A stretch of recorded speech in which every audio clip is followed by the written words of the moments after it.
नमस्कार।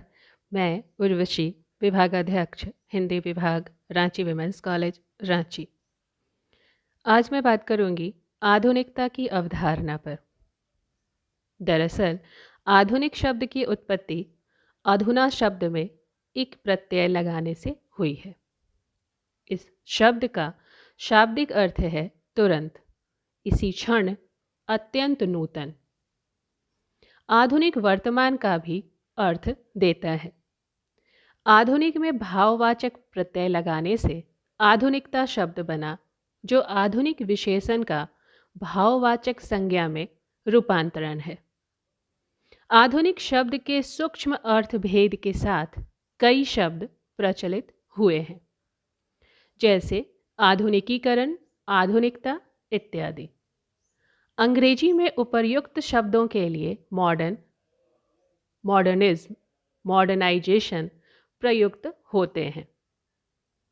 यूरोप में 16वीं से 19वीं सदी तक यह शब्द वर्तमान के अर्थ में प्रयुक्त होता था, किंतु पुनर्जागरण के बाद इसके अर्थ में विस्तार हुआ। आधुनिकता का तात्पर्य सुधार, प्रगतिशीलता एवं नूतनता के अर्थ में अधिक हुआ है। डॉक्टर बच्चन सिंह का मानना है कि आधुनिक वैज्ञानिक आविष्कारों और औद्योगिकीकरण का परिणाम है, जबकि आधुनिकता औद्योगिकीकरण की अतिशयता, महानगरीय एक रास्ता, दो महायुद्धों की विभीषिका का फल है। वस्तुतः नवीन ज्ञान विज्ञान टेक्नोलॉजी के फलस्वरूप उत्पन्न विषम मानवीय स्थितियों के नए, गैर रोमांटिक और अमिथकीय साक्षात्कार का नाम आधुनिकता है। वास्तव में आधुनिक समय विशेष में हुए परिवर्तनों का सूचक है। आधुनिकता उन परिवर्तनों के प्रभावों तथा उनके प्रति मानवीय आग्रहों का प्रतिफल है। आधुनिकता में एक प्रकार की जीवन दृष्टि का भी संकेत है, जो मध्यकालीनता से कुछ मामलों में भिन्न है। प्रगतिवादी चिंतक इसमें प्रगति की संभावनाएं देखते हैं। आधुनिकता इतिहासपरक, वैज्ञानिक, प्रगतिशील, अग्रगामी दृष्टि है। आधुनिकता ने जीवन को समग्रता तथा यथार्थ की ओर ले जाने का उपक्रम किया है। संपूर्ण रूढ़ियों तथा मान्यताओं पर प्रश्न चिन्ह लगाकर उनकी जांच पड़ताल, तर्क एवं बुद्धि की कसौटी पर करने की चेष्टा भी उसकी एक विशेषता है। आधुनिकता के विषय में विद्वानों की अलग अलग व्याख्याएं हैं तथा अलग अलग तर्क हैं। डॉक्टर कुमार विमल का मानना है कि आधुनिकता अपने आप में कोई मनगढ़ंत मूल्य या एक बिंदु पर टिका हुआ मानदंड नहीं है। यह एक विकासशील दृष्टिकोण है, एक गतिशील सांस्कृतिक सातत्य है, एक लोचदार जीवन दृष्टि है, युगबोध से उन्मिलित एक सशक्त प्रवृत्ति है। इसके मूल में धर्मनिरपेक्षता और अंतर्राष्ट्रीयता है, अतः एक विश्व की चेतना है। इंद्रनाथ मदान आधुनिकता को एक प्रक्रिया मानते हैं। यह एक से अधिक दौरों से गुजरने की गवाही देती है। आधुनिकता का अस्वीकार भी आधुनिकता है। यही नहीं, इसके स्वीकार एवं अस्वीकार के परे जाना भी आधुनिकता है। इसका तात्पर्य है कि आधुनिकता विचार एवं स्वीकार के लिए पूरी की पूरी वैयक्तिक छूट देती है। मुक्त चिंतन के कारण ही नए भावबोध या नूतन जीवन दृष्टि की संभावना रहती है। कुंवर नारायण का कथन कुछ अधिक स्पष्टता से आधुनिक साहित्य को स्पष्ट करता है। विज्ञान या वैज्ञानिक चिंतन का एक मतलब जहाँ शुद्ध भौतिक यथार्थ की छानबीन से जुड़ा है, वहीं उसका दूसरा और शायद ज़्यादा गहरा मतलब एक खास तरह की मानसिकता यानी तर्क, विवेचन, विश्लेषण, संश्लेषण, अन्वेषण, प्रयोगशीलता आदि से जुड़ा है, जिसके प्रत्यक्ष या परोक्ष असर ने आज के साहित्य और कला को वह विशिष्ट पहचान दी है जिसे हम आधुनिक कहते हैं। आधुनिकता एक मूल्य नहीं, मूल्य के प्रति एक दृष्टि है। ये मूल्य समकालीन भी हो सकते हैं, पारंपरिक भी और अतीत के भी।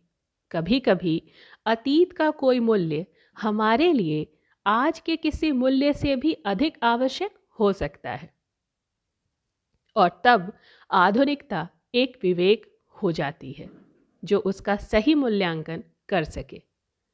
डॉक्टर जगदीश गुप्त का अभिमत है, मेरे विचार से आधुनिकता अपने सही अर्थ में उस विवेकपूर्ण दृष्टिकोण से उपजती है जो व्यक्ति को वास्तविक युगबोध प्रदान करने के साथ साथ अधिक दायित्वशील, सक्रिय और मानवीय बनाता है।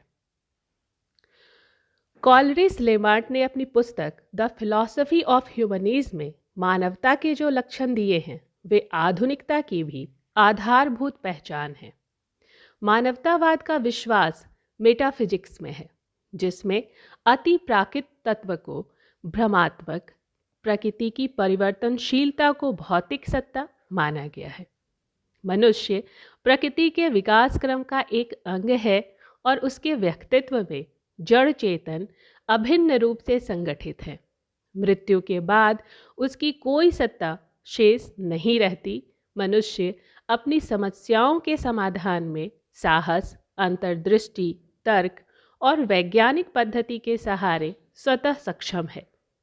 वह अतीत की सीमाओं एवं बंधनों से परे अपनी नियति का निर्माता स्वयं है।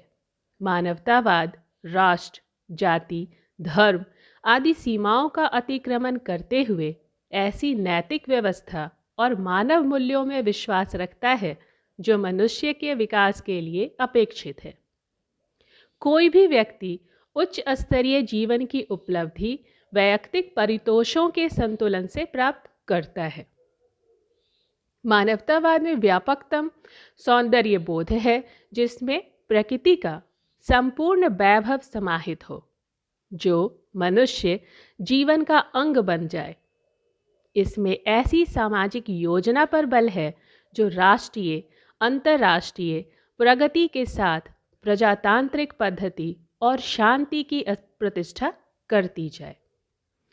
मानवतावाद में सभी क्षेत्रों में भाव और विचारों की अभिव्यक्ति की पूर्ण स्वतंत्रता है। यह वैज्ञानिक प्रणाली के अनुरूप नए विचारों को सिद्ध करने का पक्षपाती है। मानव केंद्रित विचार आधुनिकता का प्रधान लक्षण है तथा धर्म एवं ईश्वर को नकारने की भी प्रवृत्ति है।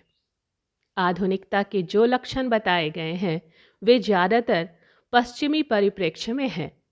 भारत में ऐसे दर्शनों एवं विचारों का प्रचार प्रसार बहुत पहले से था जिनमें ईश्वर की सत्ता नहीं मानी गई थी। जैन दर्शन में सृष्टि का कर्ता ईश्वर नहीं है।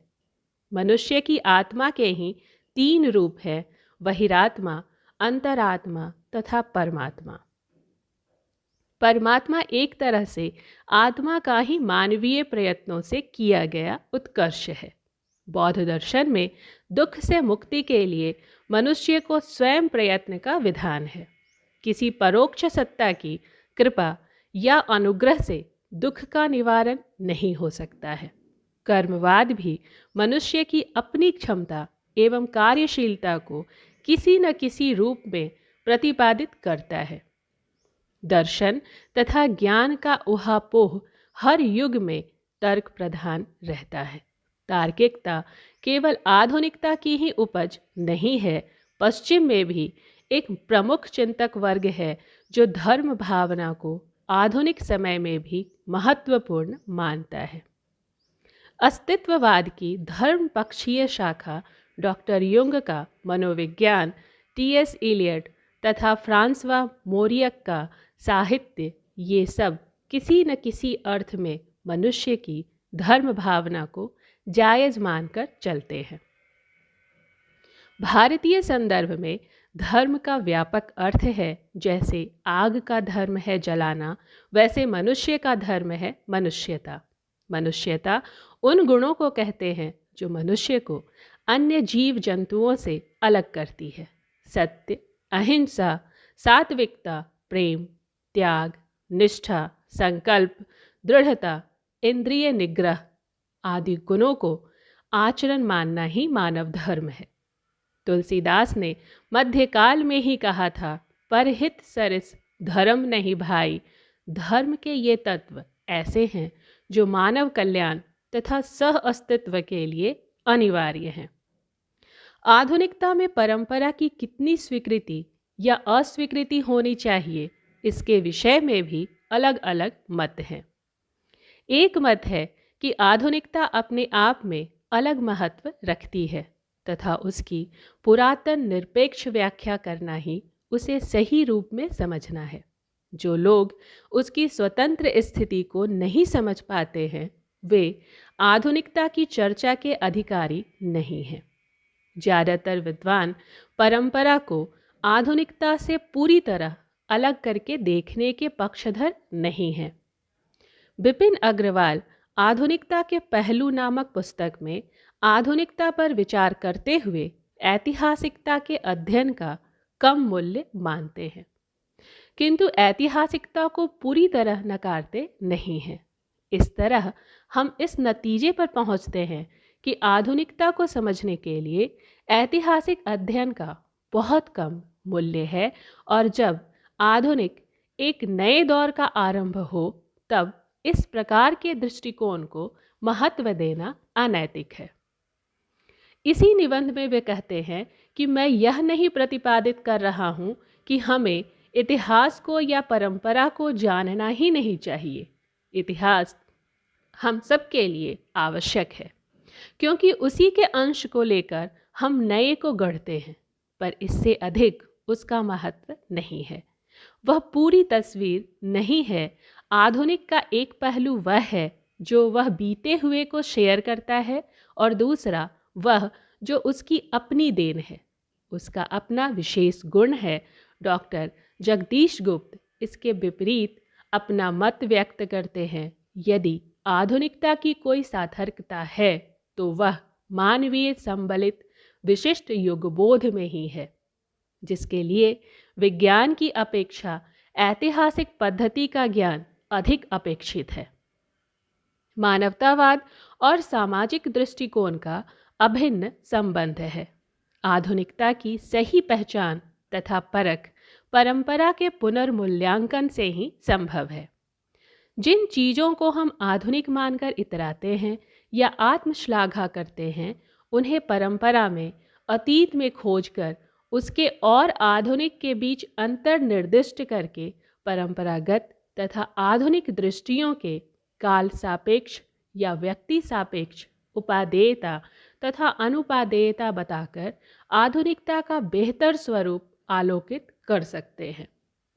कुंवर नारायण का विचार है कि आधुनिकता का एक तात्पर्य जहां अपनी जड़ों की छानबीन है, वहीं उसका दूसरा तात्पर्य कलात्मक अभिव्यक्ति की उन श्रेष्ठतम उपलब्धियों की जानकारी भी है जिनसे कला का इतिहास बना है।